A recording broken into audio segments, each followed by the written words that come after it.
네, 안녕하세요. 민법 1차 설명의 민법 개론 공부 방법론 시작하겠습니다. 저는 별리사스쿨 민법 강사 류호건이라고 하고요. 만나 뵈서 반갑고, 이제 여러분들, 이제 우리 별리사 1차 시험을 이제 시작을 하실 생각으로 이제 설명해 오셨을 텐데, 여러분 아시다시피 이제 1차 시험은, 객관식이에요. 전부 다 객관식.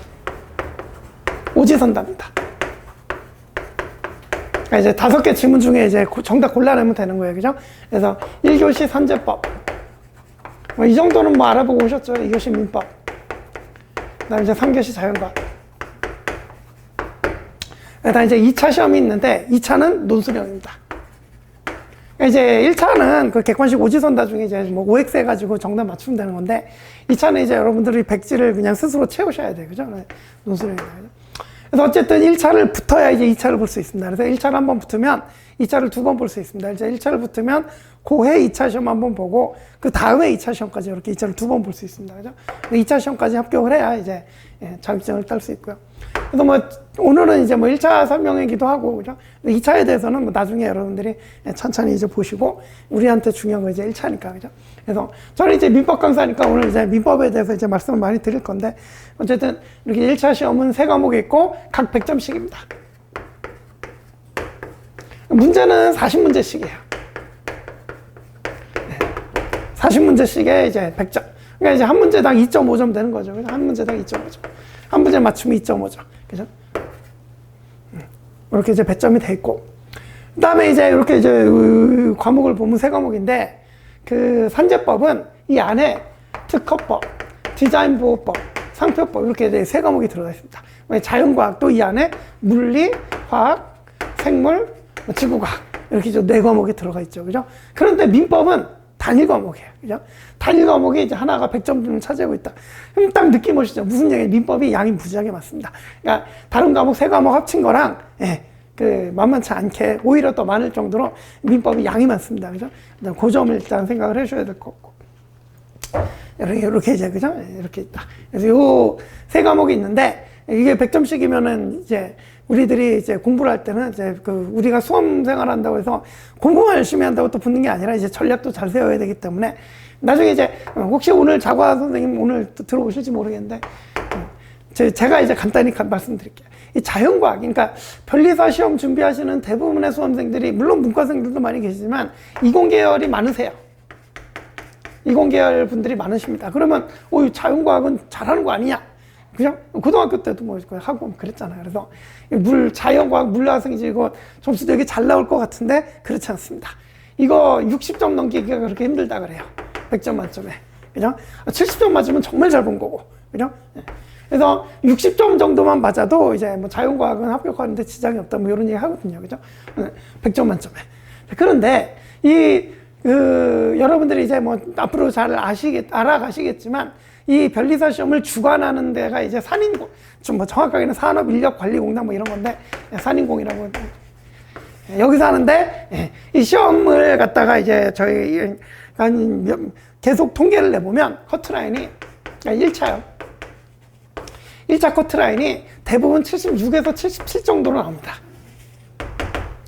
요건 뭐 기본적으로 여러분들이 생각을 하고 계셔야겠죠. 그죠? 그래서,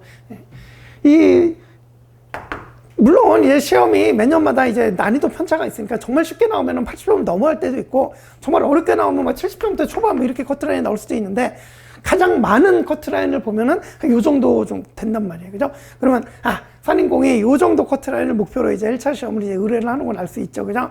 그래서 우리도 기본적으로 이제 요 점수 맞으면 1차 합격이 가능하다라고 생각하고 이제 강의하고 이제 여러분들도 공부를 하시는데 그래도 이 커트라인 딱 그죠? 딱 턱걸이로 붙겠다. 이러고 잘 못 붙잖아요. 그죠? 자기보다 좀 덜 나오잖아요. 그러니까 조금 더 이제 열심히 해가고, 이 정도면 이제 안정권이라고 그러거든요. 정말 시험이 쉽지 않은 이상 8점만 넘으면 1차 시험은 이제 안정권이라 그래요. 그죠? 그래서 우리의 목표는 요 점수 이제 목표로 삼고 간다 생각하시면 돼요. 그죠?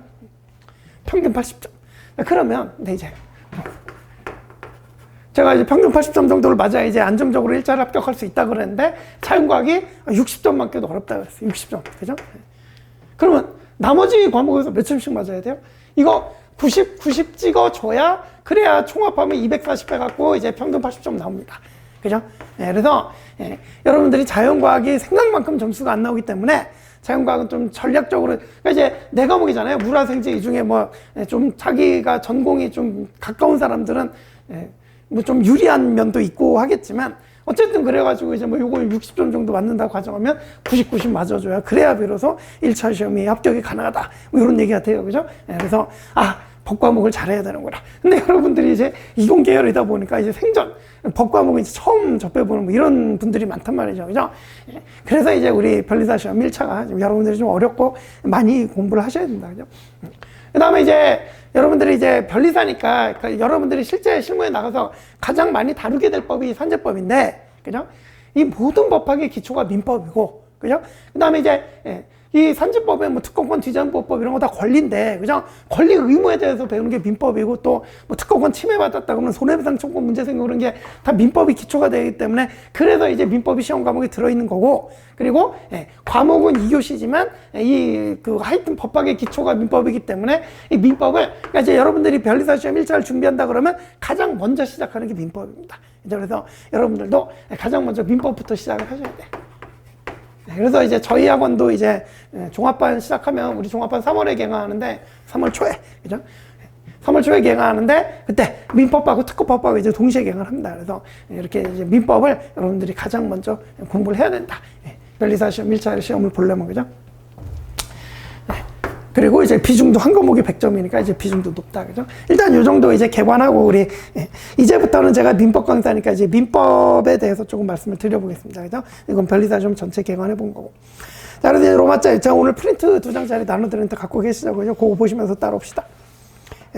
자, 로마자 1번 민법의 특성. 수험생들이 다른 과목보다 특히 민법을 어려워하는 이유가 있다. 다음 줄, 우리 뭐 밑줄만 볼게요. 양이 엄청나게 방대하다. 제가 이미 보여드렸죠. 그죠? 그래서 다른 과목, 3과목, 4과목이 필적하는 만큼 양이 많아요. 그죠? 그래서 민법은 정말 양이 많다. 그죠? 그래서 이제 다음 줄, 첫 페이지를 넘기기 시작해서 마지막 페이지를 닫는 데까지 통상 빠르면 2개월에서 3개월이 소요되는데, 이것도 혼자 독학하는 게 아니라 강의 수강하면서, 강의의 도움을 받아가면서 이렇게 하면은 보통 한 2개월에서 3개월 걸립니다. 한 번 보는데. 그래서 이제 기본 강의를 제가 이제 3월에 이렇게 개강을 하는데 50회. 그러니까 이제 주 5회씩 10주. 10주면은 한 2개월 반 정도 나와요. 그죠? 이게 기본 강의 한번 딱 하면은 50회 걸립니다. 그죠? 그러면 한 50주. 10주. 10주니까 2개월 반 정도가 걸린다. 그죠? 그리고 그만큼 양이 많다. 그죠? 그 다음 이제 다음에 두 번째 문단 보시면, 이거를 여러분들이 이제 민법 공부 처음 시작할 때 잘 인식을 하고 들어가셔야 되는데, 자, 이 산지법 3과목, 뭐 자과는 4과목 그랬지만, 민법도 단일 과목이긴 하지만 대목차로 분류를 해보면 민법 총칙, 물권법, 그다음에 이제 채권 각칙, 그다음에 이제 채권 총칙, 채권 각칙. 여러분 뭐 처음 들어보는 얘기겠지만 뭐 이런 게 있어요. 그죠? 그래서 하나, 둘, 셋, 넷, 네 단어로 크게 나눌 수 있습니다. 그래서 아까 40문제 나온다 그랬는데 12, 12, 88 이렇게 나와요. 그러니까 이제 민총 12문제, 물권 12문제, 그 다음에 채권법은 원래 16문제인데 총칙, 강칙 나눠갖고 8문제, 8문제 이렇게. 그죠? 이러면 합치면 총 40문제 됩니다. 이렇게 나오는데, 자, 우리가 이제 여러분들이 뭐 항상 공부할 때 그렇지만 1페이지부터 이제 이렇게 시작하는 거잖아요. 그죠? 조문의 순서도 이렇게 돼 있고 교재의 순서도 이렇게 돼 있습니다. 그래서 여러분들 공부 시작할 때는 1페이지부터 이렇게 쭉 봐야 되는데, 문제가 뭐냐면 물권법하고 채권법하고 가장 그냥 기본적이고 공통사항을 모아놓은 게 총칙이에요. 그죠? 그리고 물권이, 이건 무슨 말인지 몰라도 그냥 물권이 변동이 되려면 채권이 먼저 생기고 그다음에 물권이 변동되는 과정을 그 과정을 거쳐요. 그죠? 그러니까 쉽게 얘기해서 이 물권 채권이 떨어져 있는 게 아니란 말이에요. 다 연결돼 있단 말이에요. 그죠? 그래서 민법 총칙도 마찬가지고 얘네들이 다 연결 다 연결돼 있어요. 그죠? 그래서 자, 여러분들이 이제 내가 민법 총칙을 잘해야겠구나 그러고 처음에 공부 시작해서 민법 총칙만 10회도 그랬다. 10번을 봤다. 그래도 이해가 안 됩니다. 왜 이해가 안 되냐? 이걸 다 알고 와서 봐야 되거든. 그러니까 이것만 봐서, 그러니까 이 내용들을 알아야 비로소 이게 좀 제대로 이해가 되는, 이런 문제가 있어요. 민법이라는 게. 그죠? 그러니까 이제 그러니까 이제 직선적이라고 그러면 여기서 시작해서 여기서 끝내면 되잖아요. 근데 이거는 그런 게 아니고 예컨대 원처럼 어디서 시작하는지가 없어 사실. 그죠? 예. 그래서 여러분들이 이제 그래서 이제 그 문제가 있는데 그걸 제가 이제 각단원관의 연관성이라고 표현했는데 이제 두 번째 문점 보시면 이 두 번째 어려운 민법의 어려운 이유가 각단원의 연관성인데 아래 밑줄 보시면 뒤에 나오는 물건을 채권을 알아야 앞에 있는 민법 총칙을 제대로 이해할 수 있고 또 물건이나 채권 사이도 마찬가지예요 사실. 그죠? 그 다음에 아래 밑줄은 뭐 이거는 뭐 민법은 한 권의 기본서에 초등학교 1학년 수준에서 고등학교 수준 3학년 수준의 내용이 모두 있다. 그러니까 여러분들이 민법 총칙 딱 보는데 이 안에 초등학교 1학년부터 뭐 고등학교 3학년 수준이 다 들어있어. 그죠? 근데 여러분들은 1년 수험기간이니까 사실 그냥 처음부터 봐야 되는데 그냥 초등학교 지식도 없이 그냥 봐야 되잖아요. 그죠? 그런 게 이제 좀 어렵단 말이에요. 그죠? 그래서 이제 그 세 번째 문제 정리해보면 민법은 각단원과 연관성이 있어서 앞에 내용을 알아야 뒤에 부분이 이해가 된다는 특성을 가지고 있다. 자, 그래서 이제 여러분들이 변리사 수험가에 진입을 하면 이 말을 많이 쓰게 됩니다. 회독이라고. 제가 벌써 아마 이미 여기 썼는데 회독. 자, 한 번 쭉 봤다. 이래독. 그죠? 다 한 번 보고 와서 다시 한 번 또 봤다. 2회독. 그 다음에 또 돌아와서 한 번 더 봤다. 그럼 3회독. 그죠? 무슨 느낌인지 오시죠? 그죠? 그래서 민법은 절대로 첫 술에 배부르지 않습니다. 1회독 해가지고는, 뭐, 아는 게 별로 없어요. 사실. 그죠? 제대로 이해도 안 되고. 그래서 최소한 3회독 정도 돼야, 그러니까 이 뒤에 있는 거 한 두 바퀴 정도 돌고 다시 와서 봐야 그때부터 이제 막 앞뒤가 연결이 막 되면서 아, 이게 이런 얘기였구나. 막 이렇게 제대로 막 이해가 막 되는, 그죠? 요런 것 좀 특성이 있단 말이에요. 그죠? 그래서 이제 결론을 내봅시다. 그래서 아래 밑줄 있죠? 그러니까 세 번째, 그렇다면 민법은 어떻게 공부해야 될까? 이걸로 가봅시다. 그죠? 그래서 이 밑줄.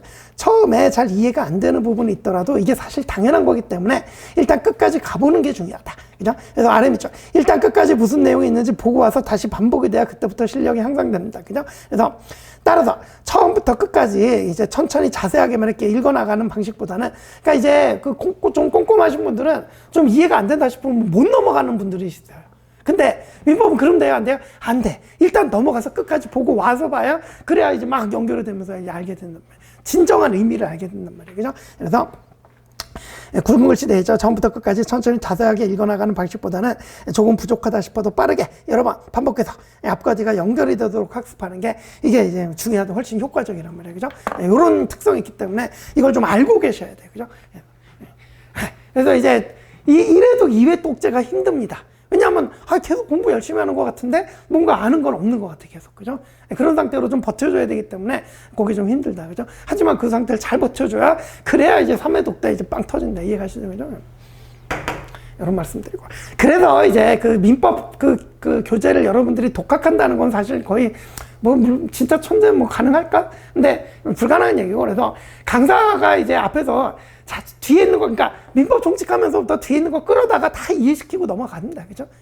이게 무슨 얘기, 사례도 들어드리고 막 이렇게, 그죠? 그게 뭐 제 역할이죠. 그죠? 그래서 들을 때는 다 이제 무슨 소리인지 알고 가는데 그게 완전히 자기게 되기는 힘들다는 얘기죠. 그죠? 그래서 3바퀴 정도는 돌아야 비로소 이제 자기게 되기 시작할 거다. 그죠? 이런 얘기가 되겠습니다. 그죠? 이렇게 이제 민법은 양이 많고, 연관성이 있어서 이제 처음에 좀 고생스럽다. 그 시기를 잘 버텨주고 3회독 정도 가야 여러분들이 좀 열매를 볼 수 있겠다. 그죠? 자, 그 다음에 이제 로마자 2번 보시면 민법에서 고득점을 하려면, 민법에서 고득점에 1차 시험 합격할 수 있다 써놨는데 조금 전에 제가 커트라인 보여드렸잖아요. 그죠? 민법을 90점 이상 못 맞으면 자연과학에서 못 맞는 점수를 찾아올 데가 없어요. 메꿀 데가 없어요. 그죠? 그래서 그걸 민법에서 메꿔줘야 돼요. 그죠? 그래서 보시면 민법을 정복하는 건 위와 같이 매우 어려운데 아이러니하게도 1차 시험에 합격한 수험생들 점수 통계를 보면 민법 점수가 가장 높습니다. 그래서 여러분들이 진입하자마자 민법을 무지하게들 열심히 하세요. 그죠? 그래서 합격자들 보면 민법 점수 뭐 거의 90점 가깝게 나옵니다. 그죠? 그래서 그런 얘기 드리고, 그래서 이제 넘어가서 보시면 또 민법에서 고득점 하지 못하면 결국 1차 시험 합격이 어렵다는 얘기죠. 그죠? 그래서 이제 이 페이지 보시면 민법에서 고득점 하려면 어떻게 공부해야 될까 하는 데인데, 자, 뭐 일반은 뭐 이해와 암기와 반복 암기 중에서 뭐 이거는 딱 한마디만 드릴게요. 여러분들이 이제 이공계열이 많다 보니까 너무 이해 위주로 가고 암기를 좀, 그러니까 제때제때 암기를 안 하고 이제 암기를 오히려 경시하는 경향이 있는데, 이거는 우리는 시험 준비이기 때문에, 그죠? 처음 볼 때부터 암기해야 될 거 딱딱 암기하고 가야 돼요. 그래서 조금 전에도 말씀드렸지만, 민촉 물권 채권 민족물권, 채권,채가 이렇게 있을 때 기본적인 사항들이 암기가 돼야 돌아와서 볼 때 얘네들이 연결이 되는 거예요. 그죠? 그래서 우리 수험 공부할 때는 너무 이해에만 치중하지 마시고 바로바로 이제 암기해야 될 것들 좀 이제 암기하면서 가는 그런 게 좀 필요하다. 그죠? 그래서 여러분들이 항상 이게 이상적이죠, 사실. 선이해 후암기 이게 이상적이에요. 그죠? 법학을 하다 보면 가끔 이런 경우가 많아요. 그죠? 그러니까 이것도 좀 활용을 잘 해주셔야 되는 그런 좀 특징이 있어요. 그죠? 일단 외워놓고 보면 나중에 연결이 되면서 이해가 막, 이게 이런 얘기였고, 이렇게 되는 부분들이 없지 않거든요. 그죠? 그래서, 이제 법학은 이제 특히 이제 수험으로 하려면 물론 이제 모든 과목을 이제 모든 민법 공부는 이해가 이제 주는 맞는데 암기가 부차적이고 이게 맞는데 그래서 우리는 수험이고 또 법학의 특성이 그렇다 보니까 좀 이제 암기도 좀 그래서 이거는 이제 맨 마지막 문단 결론만 보실게요. 그래서 맨 밑에 정리하면 마지막 문단 있죠. 민법을 학습하는 과정은 이해하고 암기하고 이해하고 암기하고 이걸 반복하는 과정이 될 겁니다. 이때 이해와 암기는 어느 하나에 치중하지 마시고 이해와 암기를 반복하는 과정에서 서로 시너지 효과를 일으킬 수 있도록 그런 공부. 자, 이해를 잘 해놓으면 암기를 많이 줄일 수 있어요. 암기해야 되는 양을 많이 줄일 수 있고 또 암기를 해놓으면 이해 정도가 높아져요. 요게 잘 되는 친구들은 요게 이제 서로 시너지 효과를 일으키면서 간단 말이에요. 그죠? 그런 이제 말씀 좀 드리겠습니다. 그죠? 자, 그 다음에 이제 2번. 기본서와 객관식 문제집의 병행이라고 돼 있는데 요건 이제 우리가 아까 1차는 객관식이라고 그랬잖아요. 그죠? 1차는 이제 오지선 다 객관식만 본다 그랬어요.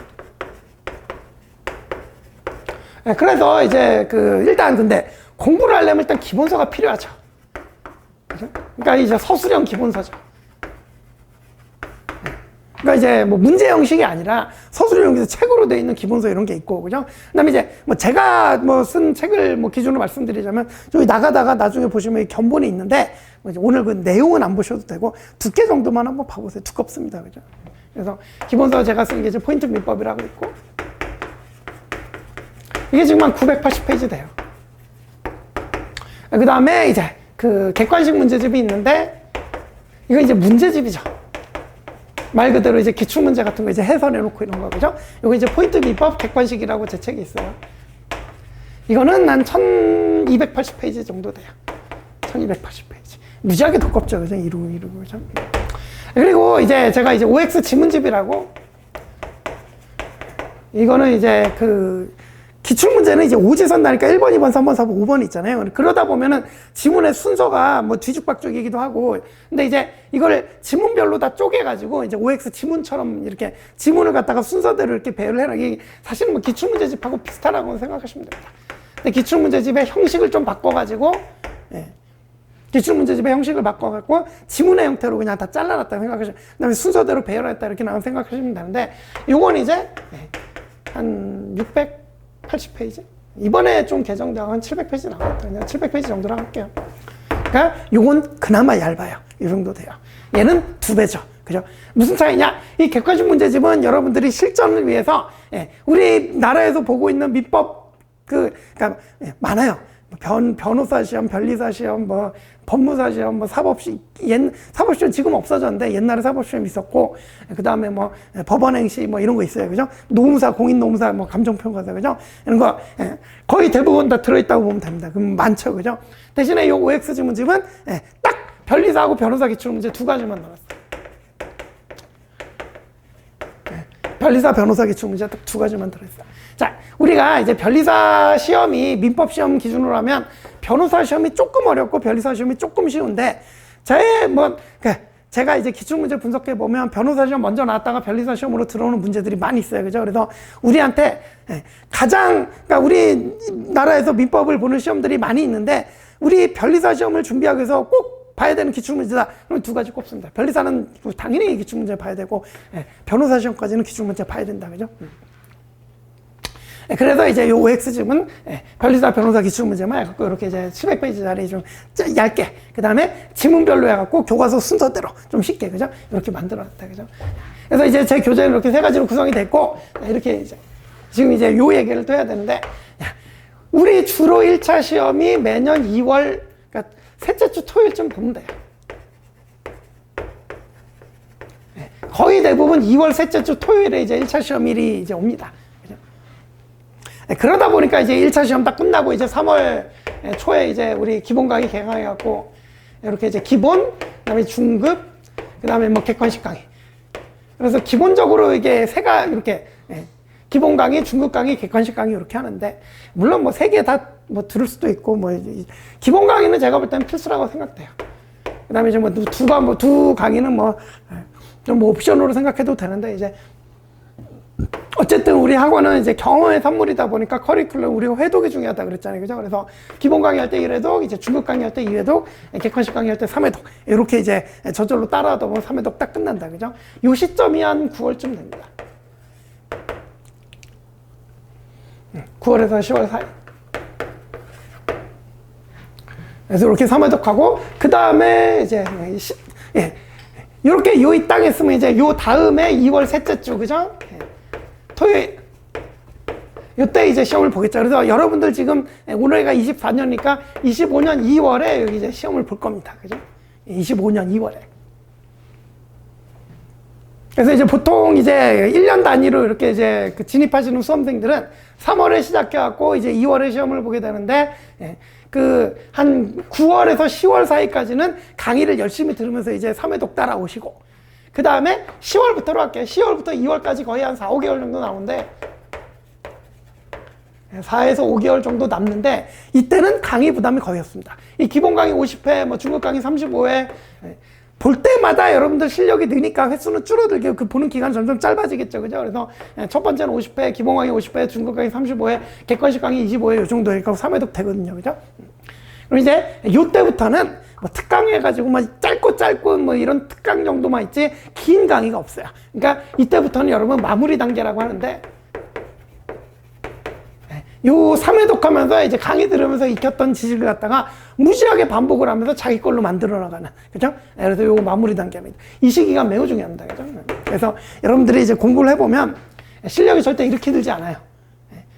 이렇게 있다가 여기서 갑자기 확 이렇게 올라옵니다. 그죠? 특히 법학은 그래요. 최소한 3회독 정도 돼야 이제 뭐가 좀 보인다 그랬잖아요. 그죠? 그래서 좀 요렇게 되니까. 근데 이 시기를 잘못 보내잖아요? 이게 안 되는 거야, 이게.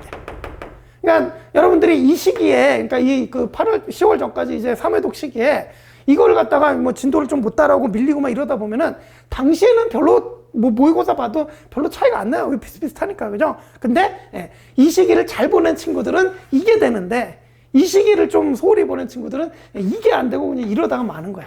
이해가시죠? 그죠? 그래서 이제 이 시기를 잘 보내셔야 돼요. 그래서 이렇게 말씀드렸고, 자, 그래서 지금 이제 기본서와 객관식 문제집에 병행하다가 이제 요거 얘기가 나왔는데 왜 그러냐? 여러분들이 지금 딱 이 시기에 보시죠. 지금 11월. 그래서 당장 내년 25년 2월에 시험이 있어요. 지금 11월 초긴 한데 11월, 12월, 1월, 2월 해봐야 지금 4개월도 채 남지 않았어요. 그죠? 남들 1년에도 이거 너 할 게 너무 많다고 그래서 이제 나가 떨어지는 게 이 시험인데, 여러분들은 4개월 만에 과연 내년 시험 어떻게 할 거냐, 그죠? 여러분들 지금 고민, 진입 알아보시면서 이 생각부터 좀 많이 해보셨을 텐데, 일단 제가 말씀드리는 거는 현실적으로 어려운 건 맞아요. 그죠? 현실적으로 4개월 만에 갖고, 제가 아까 그랬잖아요. 민법 기본 강의만 듣는데도 2에서 3개월이 걸린다고. 그러니까 여러분들 이 4개월 동안 모든 과목 한 번씩만 보더라도 성공해요, 사실. 그죠? 근데 그걸 진짜 열심히 하다 보면, 우연은 아니고 진짜 열심히 하신 분이에요. 그죠? 받습니다.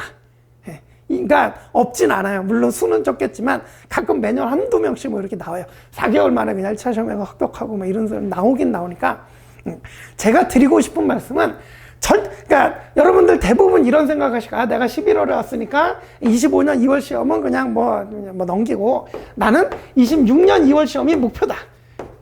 사실 현실적인 목표는 이게 맞긴 해요. 그죠? 워낙 어려우니까. 그런데 이걸 갖다가 지금 어렵다고 해서 이렇게 벌써 처음부터 마음을 먹고 들어오시면, 그러면 이 지금부터 4개월이 그냥 허송세월 그냥 지나가 버립니다. 절대 안 돼요. 그래서 여러분들 현실적으로 4개월 만에 1차 합격하는 게 너무 어렵지만, 그래도 여러분들은 무슨 수를 써더라도 내가 한번 붙어보겠다라는 자세로 달려들어야 돼요. 그죠? 그 자세가 여기서 붙으면 물론 좋고, 여기서 떨어지더라도 어디서 차이가 나요? 여기서 차이가 여기서. 아이, 간단하게 생각을 해보세요. 갑이라는 사람이 있는데 이 사람은 내가 11월이니까 올해는 도저히 내년 2월 지금 4개월밖에 안 남으면 도저히 안 되겠다. 그냥 넘기고 이때 보자. 그리고 그냥 4개월 동안 뭐 민법 강의나 한번 들어볼까? 그리고 기본 강의 슬슬 듣다가, 그죠? 예. 그리고 이제 1차 시험 시험장에 가보지도 않아요. 그죠? 어차피 안 될 건데, 그죠? 그리고 이제, 그럼 3월 돼서 열심히 해봐야지, 이러고, 기본 강의 하나 들어도 해봤다, 그죠? 근데 이제 을이라는 사람은, 내가 이제 이거 시험 보려고 마음을 먹었으니까 4개월 남았지만 내가 어떻게든 한번 붙어봐야겠다. 그래서 전과목 한번 그러니까 기출문제 정도라도 한번 다 보고, 그죠? 한번 다 보고 내가 시험을 제대로 한번 봐야겠다. 그래서 시험 신청해갖고 한번 봤다. 그죠? 붙으면 물론 좋은데 현실적으로 어려우니까 좀 아깝게 떨어졌다. 그죠? 이 둘이 여기서 붙었을 때 누가 이기겠습니까? 생각을 해보세요. 그죠? 예. 제가 말씀을 안 드려도 뻔하잖아. 그죠? 그래서 제가 이제 설명회 때 여러분들 오셨을 때 제일 먼저 말씀드린 게, 여러분 진입 여부를 고민하신 분들은 신중히 결정하시기 바랍니다. 왜냐하면 이 시험이 만만치 않은 시험이에요. 그래서 이미 이 시험 보러 이제 진입해서 이제 보시고 계신 수험생들도 많고, 경쟁률이 만만치 않고, 게다가 경쟁자들도 그러니까 양적으로도 질적으로도 만만치 않은 경쟁자들이에요. 아시겠지만, 그죠? 그것도 그 부분도 각오하고 계셔야 되고, 그죠? 그렇다 보니까, 그죠? 이 시험 1차 붙기가 매우 어렵고, 또 이제 2차까지 붙기는 더 어렵고, 그죠? 하여튼, 어려운 시험이다 보니까, 이 시험 잘못 삐끗하면은, 여러분들 인생에서 한 5년 정도 그냥 날아가 버릴 수가 있습니다. 수험생활 하다가. 그죠? 아무것도 얻지 못한 채. 그렇기 때문에, 반드시 제가 이제 여러분들한테 항상 강조하는데, 만만한 시험이 아니고, 그래서, 이 진입 여부 결정할 때 정말 신중하게 고민을 하고, 결정할 대신 이 고민하는 시간이 길어지면 절대 안 됩니다. 걔도 지금 늦었잖아, 우리. 그죠? 이미 남들 여기부터 시작했는데 우리는 늦었잖아요. 그죠? 그래서 시간이 부족하기 때문에 신중하게 결정하시되 좀 빨리 결정하시고, 결정이 됐다, 내가 이 시험에 진입을 해봐야겠다 그러면 단 하루라도 허투쓰면 안 됩니다. 그냥 바로 시작하셔야 돼요. 바로. 이미 아직까지 여기 계신 분들 중에 진입 여부가 결정이 안 됐다 그러면 며칠 좀 더 신중하게 또 결정을 해보시되, 너무 질질 끄지 마시고, 이미 나 들어가야겠다 생각하고 여기 설명에 들어오신 분들은 바로 그냥 오늘 당장 인강 끊어가고 시작해야 돼요. 4개월밖에 안 남았잖아요, 지금. 그죠? 이해가시죠? 그죠? 그래서 무슨 수술을 써더라도 내가 이거 무슨 수술을 써더라도 붙으면 장땡이잖아요. 그죠? 그래서 한번 해보겠다, 이 마음을 가지고 달려들어야지. 그래야 이제 뭔가 됩니다. 그죠? 그래야 여기서 안 돼도, 혹시 여기서 안 돼도 여기서라도, 이게 우리 시험은 시행착오가 매우 중요해요. 어떻게 보면 여러분들이 11월 달에 와서 이 사람들보다는 늦게 들어온 거지만, 내년에 끝나가지고 3월 진입하는 분들보다는 훨씬 유리한 위치에 있는 거야. 맞잖아요. 그죠? 그죠? 근데 그 훨씬 유리한 위치를, 그죠? 선점을 잘 하려면 이 4개월을 허투루 보내시면 안 된단 말이에요. 이해가시죠? 그죠? 그래서 반드시, 내가 무슨 수를 써더라도 한번 붙어보겠다고 그러고, 근데 여러분, 몸이 힘들 거야. 자, 지금, 기본 강의만 다 듣는다고 생각하십시다. 민법 기본 강의 50회, 특허법도 기본 강의 다 합치면 만만치 않을 거예요. 그죠? 그리고 이제 자연과학도 그렇고, 기본 강의만 다 들어도 4개월 만에 아마 안 될 겁니다.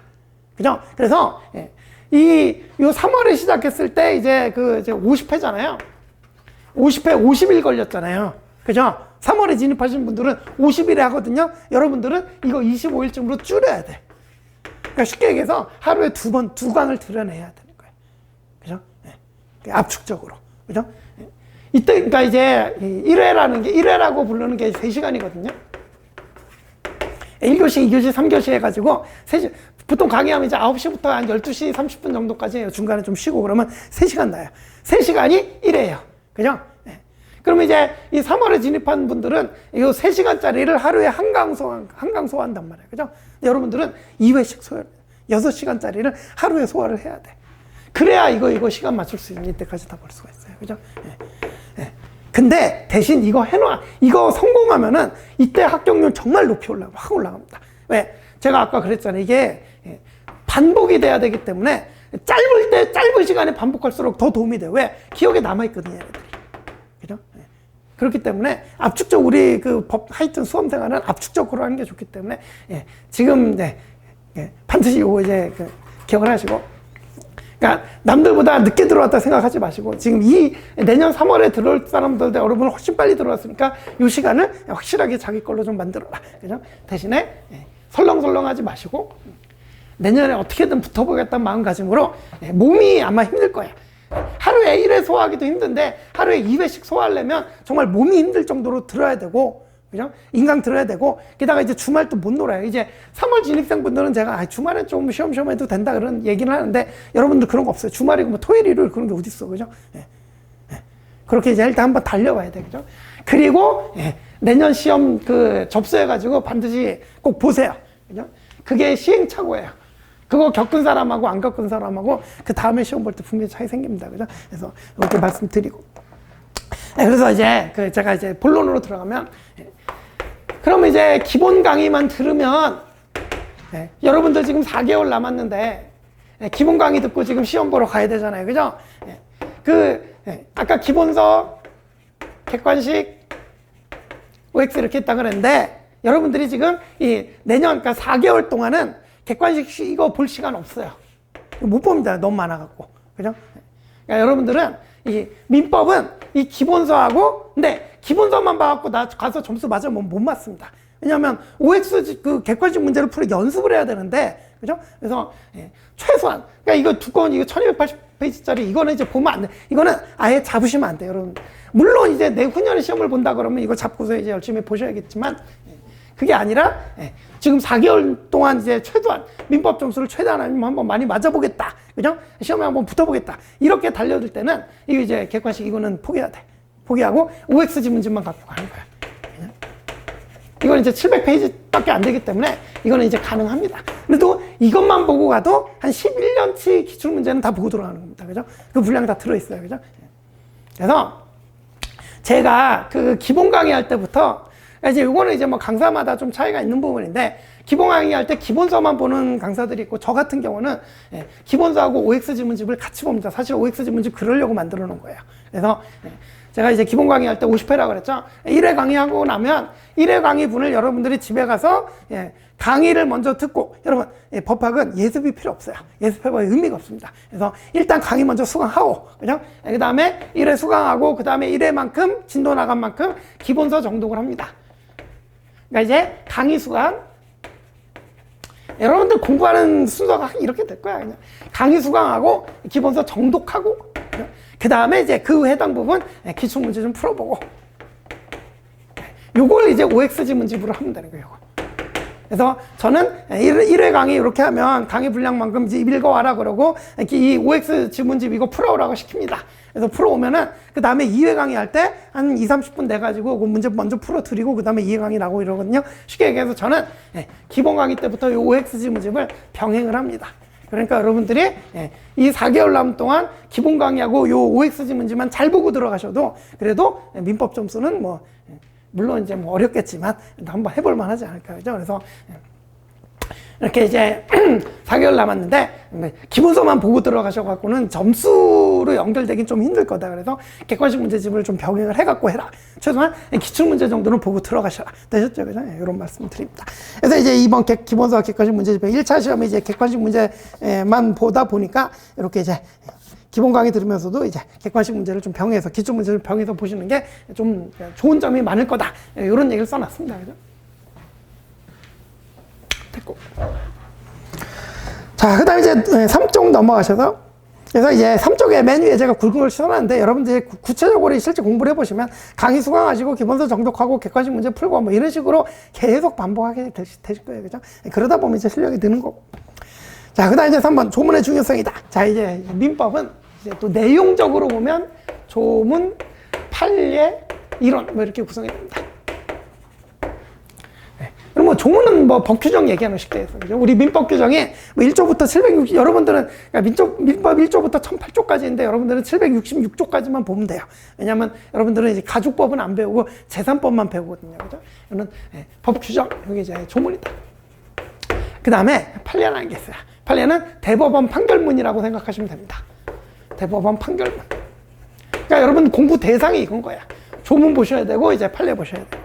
그 다음에 이제 이론이라고 그러는데 이 이론은 우리 각 대학교에서 이제 민법을 연구하는 교수님들 계시죠. 그죠? 우리 교수님들은 아이 조문하고 판례는 이미 빠삭하신 분들이고 우리나라의 민법이 어디로 가야 되냐 이걸 이제 연구하시는 분들이다 보니까 조문이 뭐 잘못했으면 비판하고, 그죠? 판례가 좀 잘못했으면 비판하고, 그죠? 그리고 뭐 이게 어떤 A라는 사건이 있을 때 이거를 갑을 A라는 어떤 사건이 있을 때 갑을 이기게 해줘야 되는지 을을 이기게 해줘야 되는지 이런 견해 대립들이 생기고, 그죠? 이럴 때는 갑을 유리하게 해주는 게 맞다, 뭐 을을 유리하게 해주는 게 맞다, 이렇게 견해 대립이라는 게 생길 거잖아요. 교수님들 사이 민법을 연구하다 보면, 그죠?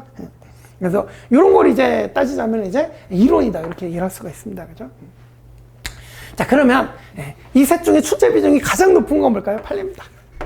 자, 이 이론은 사실 출제가 힘들어요. 특히 객관식에서는. 객관식에서는 출제 비중이 낮을 수밖에 없어요. 왜? 정답이 없거든요. 그죠? A 교수님은 이거라고 그러고 B 교수님은 이거라고 그러고, 그죠? 그러니까 이 정답이 없어요, 정답이. 그죠? 그래서 이제 객관식에서 딱 정답으로 쓸 수 있는 게 판례입니다. 그래서 여러분들이 기출문제 보시면 이 정답은 뭐 OX가 이제 문제들 견해 대립 있을 때는 판례에 의함이라는 이 말이 다 붙어 있어요. 그죠? 그래서 판례가 이제 정답의 기준이 됩니다. 그러다 보니까 이 이론은 이제 출제 비용이 막 5에서 10% 정도 이렇게 뭐 사실 10%도 많이 잡은 거예요. 그죠? 그래서 이 정도로 줄어들고 판례가 거의 70에서 80 이렇게 나옵니다.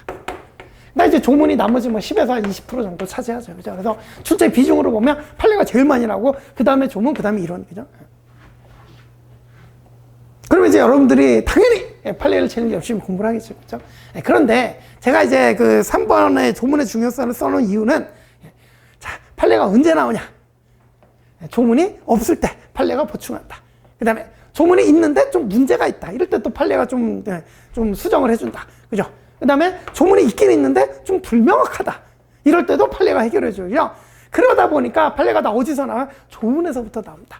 그래서 조문의 기초가 안 돼 있으면 아무리 판례를 열심히 공부를 해도 판례가 체계가 잘 안 잡힌다, 그죠? 그래서 우리한테 이제 시작하는 사람들의 입장에서 중요한 것보다 조문이 중요하다, 이걸 강조하려고 이제 말씀드리는 거예요, 그죠? 그래서 3번 조문의 중요성 밑줄 따라오시면 출제 비중으로 보면 판례, 조문, 이론의 순서인데 아래 밑줄 판례를 정확히 알기 위해서는 조문의 숙제가 선행이 돼야 된다, 그죠? 그래서 실전에서도 평이한 판례 문제는 대부분의 수험생들이 열심히 하니까 맞추는데 결국 조문 문제에서 이제 승부가 막 나고 이런 걸 많이 봅니다, 그죠? 그래서 이제 아래 밑줄 보시면 그래서 처음에 시작할 때 중요한 건 조문을 대하는 자세입니다. 그래서 아래 굵은 글씨 써놨죠. 우리 법학을 공부할 때는 별도의 조문집을 가지고 다니면서 수업을 들을 때나 기본서를 볼 때나 객관식을 볼 때나 조문이 나오면 조문집 열고 반드시 찾아서 확인하는 이런 습관을 잘 길러놔야 됩니다. 그죠? 그래서 제가 이제 농담 삼아서 야, 수험생이 되면 야, 밤에 시원하게 맥주 한잔 하고 싶을 때도 맥주집 갈 때 조문집 들고 가라, 뭐, 그죠? 이렇게 이제 농담하는데 진짜 그래요. 그죠? 그래야 돼. 그죠? 우리는 그래야 살아남아. 그죠? 그래서 조문 하나 있고 맥주 한잔 딱 마시고, 그죠? 이 조문 익혔다, 뭐, 그죠? 이렇게, 그죠? 그만큼 이제 우리 조문과 친해져야 된다, 그죠? 그래서 이제 세 번째 문단 보시면 조문은 입체적으로 읽어야 된다 그러는데 그게 무슨 소리냐? 다음 줄 당사자 간의 이해, 그러니까 조문 하나만 읽어도 당사자 간의 이해관계라든지 뭐 사실관계 관련 판례 기출지문 이런 게 막 줄줄 떠오르고, 그죠? 막 이렇게 읽어주면 이게 조문을 입체적으로 읽어준다는 건데 처음부터 되겠습니까? 당연히 안 되지, 그죠? 이건 한 3회독 이상 돼야, 그죠? 그래야 이제 가능한 경지고. 그래서 이제 다음 줄 조문과 판례 기본서 객관식 문제집을 유기적으로 계속 반복하게 학습하다 보면 어느 순간인가 이 조문을 입체적으로 읽을 수 있게 되는데 이를 위해서 지금은 조문집을 항상 옆에 두고 나올 때마다 확인하는 습관이 중요하다는 거죠. 그래서 초심자라면 우선은 조문의 국어적 의미를 이해하는 데 초점을 두고 조문과 친해지는 연습을 하시길 바라요. 그래서 초심자라면 민법 공부할 때 항상 조문집 들고 다니면서 수시로 보는 태도만 길러놔도 요게 이제 좀 성공적이다. 그죠? 그래서 뭐 버스 타고 다닐 때나 그냥 멍하니 뭐 밖에 쳐다보고 다니면 안 됩니다. 조문집 보고 다녀야 되고, 그죠? 지하철 탈 때 마찬가지, 그죠? 항상 이렇게 들고 다니면서 보셔야, 그죠? 그런 습관을 잘 길러놔라. 무지하게 도움이 될 거다, 나중에. 되셨죠? 자, 이렇게 이제 보시고 4번 교재의 선택은 요거랑 관련된 얘기인데, 자, 제가 아까 제 책 3가지 소개드렸는데 수험서입니다. 그러니까 오로지 변리사 시험을 위해서 만들어 놓은 수험서, 그죠? 근데 이 민법 책은 보다 보면 교수님 교과서가 있어요. 교수님 저서죠. 제가 아까 양 많다고 그러면서 980페이지라 그랬는데 이 교수님 저서는 2000페이지가 넘습니다. 2000페이지가 넘어가요. 학술적으로는 교수님 교과서가 훨씬 좋죠. 상대도 안 되는 뭐 이런 책인데, 그죠?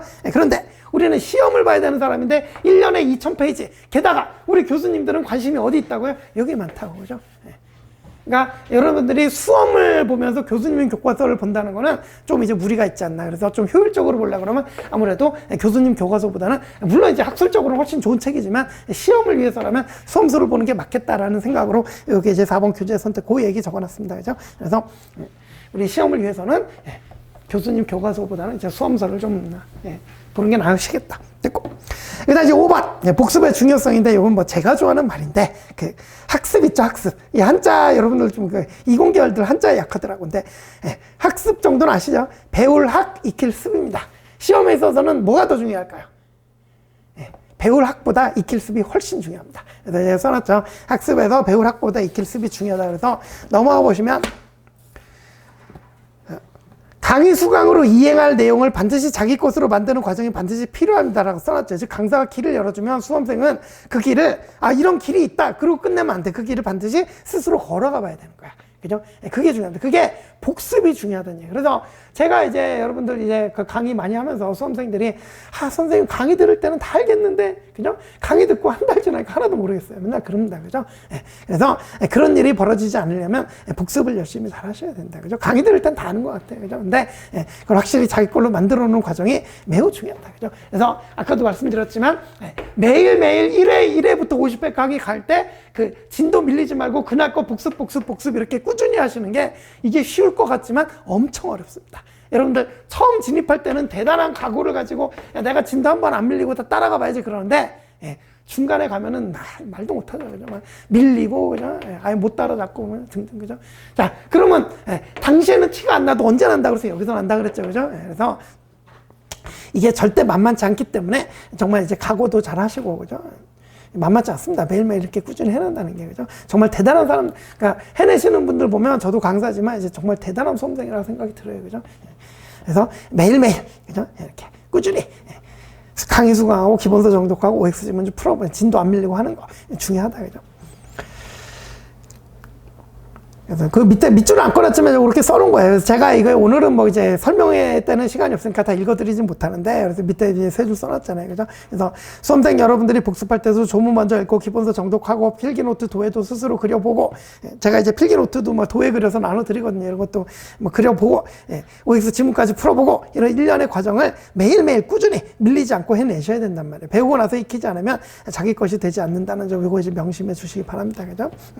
그다음 이제 마지막 드릴 말씀 6번인데, 이거 6번도 매우 중요한 내용입니다. 공부할 분량의 조절이라는 건데, 이제 한 5분 정도 남았어요. 이것만 말씀드리고 끝낼게요. 자, 이제 기본 강의 때나 중급 강의 때 맨날 그려드리는 그림인데, 24년 시험이다, 23년 시험이다, 22년, 21년, 20년 시험이다. 그죠? 이게 시험 기출문제 범위라고 해본 거예요. 자, 그러면 이렇게 24년에는 나왔는데 이전에 나온 적이 한 번도 없어. 앞으로도 별로 나올 가능성 없고, 23년에도 그런 문제들이 있었겠죠. 그죠? 네. 근데 이 부분은 뭐, 이 부분. 매년 나. 그죠? 그리고 여러분들이 힘을 쓰고 노력을 기울여야 될 부분은 이 부분이에요, 이 부분이잖아. 그죠? 그죠? 그런데 이게 여러분들이 알면서도 이 두 가지 가장 큰 요소가 있는데, 이런 것 때문에 자꾸 공부 범위를 이렇게 늘리는 거죠. 쉽게 얘기해서. 그죠? 여러분들 이제 뭐, 대부분 뭐 대학도 다니고 성인들이 이제 이 시험 공부하니까, 내가 이거 떨어지면 1년 지나고 이제 부모님 도움 받아갖고 또 이제 뭐 취직도 좀 1년 미루고 공부하는데 떨어지면 어쩌냐 불안감에, 여기서도 나왔네? 뭐 이러고 있단 말이에요. 그죠? 그러면 이렇게 공부를 범위를 늘리면 민법에서 이렇게 늘리는 사람이 특허법 가면 안 늘리겠어요? 다 늘리지. 본인 서열이기 때문에 민법도 늘리고 특허법도 늘리고 다 늘려고 그럽니다. 그죠? 그러면 결국 뭐가 안 되겠어요? 이게 안 되지. 이게 어려워집니다. 그러다 보니까 여기서 구멍이 뻥뻥 뚫리는 거야. 이것 쫓아다니라고. 그럼 되겠어, 안 되겠어? 안 돼. 그래서 항상 제가 강조하는 게, 불안감이나 이것도 만만찮아요. 여러분들 공부하다 보면 이게 사회과학이, 법학은 사회과학이다 보니까 이때는 조문도 있고 판례도 있는데 이럴 때는 어떠나? 없어. 판례도 없고 조문도 없어요. 궁금하지. 근데 시험에 나와야 안 나와? 안 나와. 조문도 없고 판례가 없는데 어떻게 시험에 나오겠어요? 그죠? 그럼 신경 쓰는데 안 돼요. 그죠? 근데 여러분들이 이제 나름 한 공부 하시던 분들이다 보니까 이게 이제 높아가지고, 이럴 때 어떠나 하면 그러면 이제 궁금하니까 막 인터넷도 뒤져보고 그죠? 그런 식으로 가면 돼? 안 돼? 안 된단 말이야. 이해가시죠? 그죠? 그래서 우리 수험을 위해서는 절대로 공부 분량 늘리면 안 됩니다. 늘리는 대신 이걸 많이 봐야 돼요. 그래서 늘려서 여기를 희미하게 갖고 가면 여기서 다 깨져나옵니다. 그래서 확실하게 이 부분을 반복해서 완전히 잘 걸로 만들어가면 충분히 합격할 점수 나옵니다. 그죠? 그래서 이제 그 밑에 이제 좀 읽어볼게요. 그래서 공부할 분량의 조절 밑줄 따라오시면 기본기도 중요하고 결제도 중요해요. 절제. 그래서 아래 밑줄 보시죠. 민법 공부를 하다 보면 필연적으로 지적 호기심이 발동하게 되는데 이러한 지적 호기심 충족시키기 위해서 더 넓게 더 깊이 파고들다 보면 민법이 끝이 있어요? 없어요? 없어요. 막 20년, 30년 연구하신 민법 교수님들도 민법 어렵다 이러십니다. 그죠? 무슨 얘기인지 아시겠죠? 그죠? 또한 시험을 보면 반드시 생전 처음 보는 지문을 만나게 되는데 반드시 합격해야 된다는 불안감에 이런 지문들까지 모두 커버한답시고 내가 보는 교재 혹시 빠진 판례가 있는지 내가 모르는 어려운 판례가 더 있지는 않은지 불안하면서 책에도 없는 판례를 막 찾아가면서 공부의 양을 늘리기 시작한다. 그죠? 이러면 이제 불합격의 길로 접어드는 거야. 그죠? 그래서 아닙니다. 항상 지적 호기심과 불안함에 대한 적절한 제어가 필요하다. 그래서 제가 단언하는데 이 시험이 아무리 어려워도 거기 남들 못 맞추는 문제까지 맞아야 합격하는 시험은 아닙니다. 그죠? 남들 틀리는 문제 틀려도 돼. 상관없어. 상관없죠. 남들 다 틀리는데 틀려도. 그죠? 남들이 맞추는 문제를 틀리면 타격이 크지, 그건. 이해가시죠? 그죠? 그래서 남들 못 맞추는 문제를 맞아야 합격하는 게 아니라 남들 다 맞추는 문제만 다 맞아도 합격하는데 지장이 전혀 없어요. 근데 실수해서 틀리고 이제 방심하고 틀리고 막 이러는 거지. 그죠? 그래서 아래 밑줄. 여러분들은 수험을 위해서 민법을 공부하시는 분들인 만큼 지적 호기심과 불안함을 잘 억제해서 공부할 분량을 최소화해서 딱 그만큼을 시험장에 들어갈 때 가장 선명하게 만들어서 그래서 들어가는 게 우리 목표가 되는 거야. 그래서 남들보다 더 많이 알려고 애쓰지 마시고 모든 기본서나 문제집에 다 나와 있는 조문 기본 판례 이런 거를 더 정확하고 선명하게 자기 것으로 만들기 위해 노력하다 보면 그러면 이제 합격의 길이 보일 거다. 이해가시죠? 그죠? 그래서 요거는 여러분들이 공부하다 보면은 이게 없을 수가 없어요. 그래서 수험생들은 사실 이게 제일 큰 요소인데 항상 불안하기 때문에 자기도 모르게 이쪽으로 가고 있는 자기 자신을 발견하게 될 겁니다. 그죠? 그럴 때마다 제어를 잘 해가지고 이렇게 이제 그죠? 좀 들어오시기를. 그래서 이제 저희도 종합반 하다 보면 맨날 질문하는데 막 이런 거 질문해요. 그죠? 막 이런 거 질문한다. 그죠? 그러면 안 나오니까 그냥 신경 쓰지 말고 그냥 돌아가라 이렇게 이해를 해주는데, 그죠? 그런 얘기입니다. 그죠? 이렇게 이제 민법을 또 말씀드리면서 어떻게 보면 또 이제 그 변리사 시험 준비와 좀 전반적인 관한 얘기도 좀 된 것 같은데 이렇게 이제 오늘 이렇게 이제 설명드리고 여러분들 아까도 말씀드렸듯이 진입 여부 신중하게 결정해 보시고 결정하셨다 그러면 뒤도 돌아보지 말고 달리셔야 됩니다. 되셨죠? 그죠? 자, 오늘 이제 설명했다 뵙고 이제 다음에 또 진짜로 이제 제가 민법을 전달드리는 뭐 이런 기회도 있었으면 좋겠네요. 그죠? 오늘 듣느라고 수고 많으셨고요. 다음 기회에 또 뵙겠습니다. 수고 많으셨습니다.